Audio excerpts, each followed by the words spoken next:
My family hit me at my brother's party for refusing to hand over my $450k condo. I sold their house. They slapped me across the face in front of everyone. Just because I said no. And the craziest part, it happened at my own brother's party with champagne still in my hand. If this made you feel even a little angry, you have to hear what happened next. Don't forget to subscribe, like, and share, because this story will blow your mind.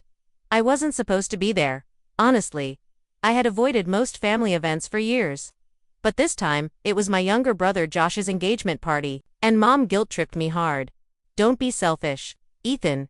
He's your brother," she said, as if I'd been the one ignoring calls for the past 5 years. So I went, dressed up, brought a gift, smiled like nothing had happened. Even though deep down, I knew they only remembered me when they needed something. The night was going fine. Josh's fiancée, Emily, was sweet. Her family, classy. For a moment, I thought maybe things had changed, until my Uncle Tom, loud, half-drunk and nosy as ever, blurted, "Hey Ethan, tell everyone about that fancy condo you bought." "What was it?" "400 grand. Mom's eyes lit up. Aunt Lisa nearly choked on her wine. "And Dad?" He leaned in like a shark sniffing blood. "Is that true?" Mom asked, suddenly interested in everything I had to say. I froze. I knew where this was going. Still, I nodded. "Yeah, I closed on it last month, near Venice Beach." I shouldn't have said it. Her smile dropped. "You're not even married. Why do you need a condo like that?" Then she said it. The line that turned the night from awkward to violent. "You should transfer it to your brother. As a gift. You owe this family." I laughed. At first, I thought she was joking, but her eyes weren't blinking. "No," I said quietly. "That's mine. I worked for it. No one's taking it." The slap came before I even registered her hand. Moving. Sharp. Loud. Everyone went silent. "You ungrateful little," she started, but I walked away. What they didn't know was that the condo wasn't the only thing I owned. And I had already started the paperwork on something that would make them all homeless. I sat in my car, outside the party hall, just breathing, not crying, not angry, just done. They didn't care when I dropped out of college to pay their bills.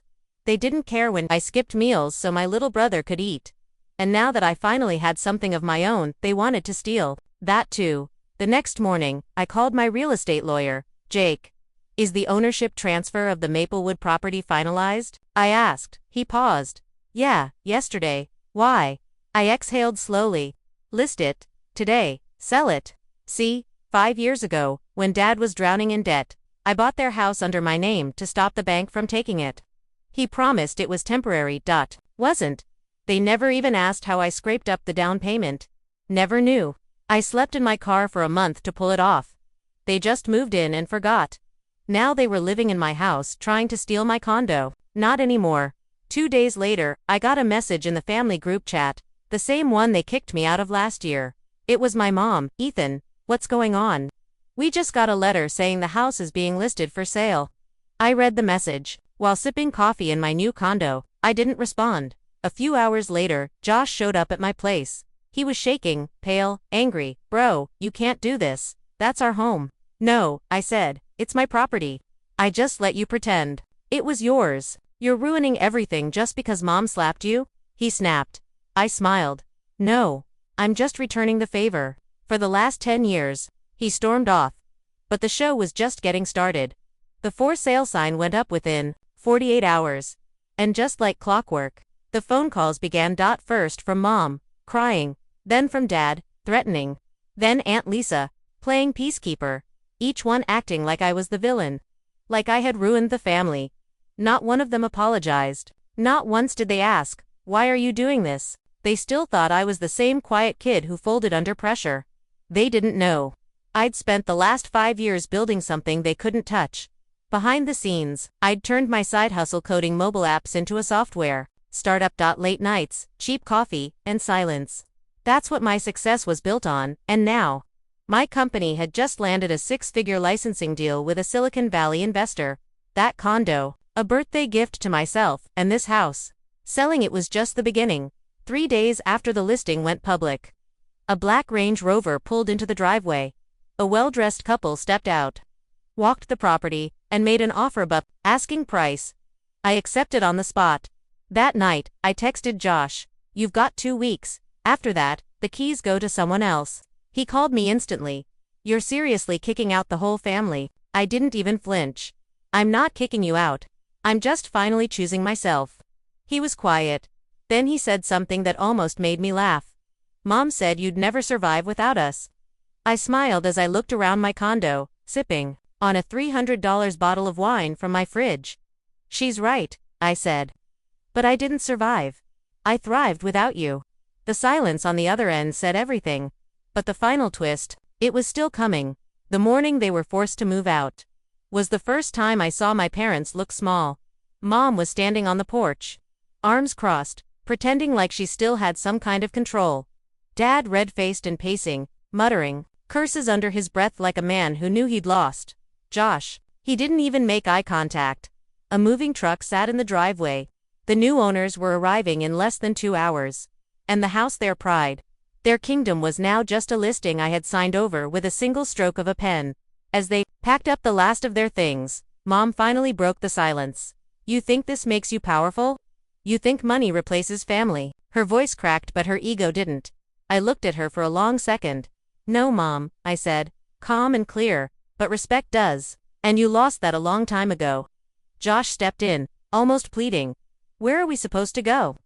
I shrugged. "There's a nice motel 2 blocks down. You've got each other, right? That's what you always told me, family sticks together." He didn't reply. They drove off around noon. But I wasn't done. I opened Instagram and uploaded one simple photo, me, holding the condo keys in one hand, and the sold sign from their lawn in the other. Caption: "Never beg for a seat at a table you built." It went viral overnight, and the final cherry on top. 2 days later, I got a call from a major podcast. They wanted to feature my startup journey.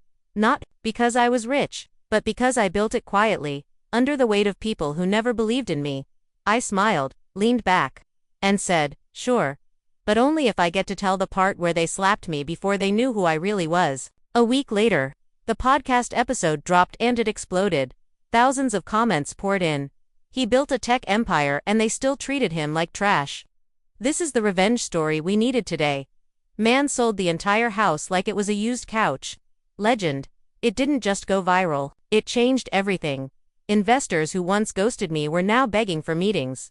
Recruiters flooded my inbox.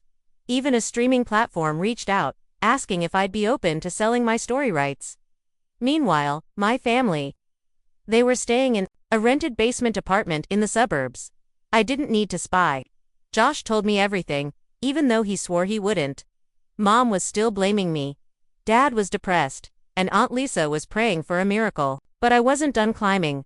I took the condo and flipped it into a smart home demo unit for my startup. I hired a full team, bought office space in Santa Monica, and guess what?